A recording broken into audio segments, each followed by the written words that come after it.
అదిగా జనులకు పంచినవాడు, పుట్టింది రాజుగా బ్రతికింది బీదగా. సృష్టికర్త తానేగా దాసుని పని చేసేగా, పరలోకపు రాజు జన్మించిన రోజు, ఒక తార వెలిసింది యజమానునిపై నిలిచింది. ఆ దూతల సైన్యం కాపరులకు దర్శనం, దావీదు పట్టణమే వెలుగులమయమై మారింది.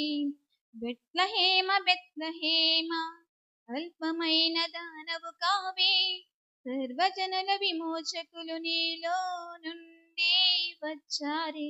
జ్ఞానులంత బాలుని చేరి శిరము వంచి పూజించారే, సర్వలోక జ్ఞానిని చూచి ఆనందంతో పృంగారే. సుందరుడు అతి కాంక్షణీయుడు, సర్వమును మన కొరకై త్యాగం చేసిన వాడు. సుందరుడు అతి కాంక్షణీయుడు, సర్వమును మన కొరకై త్యాగం చేసిన వాడు.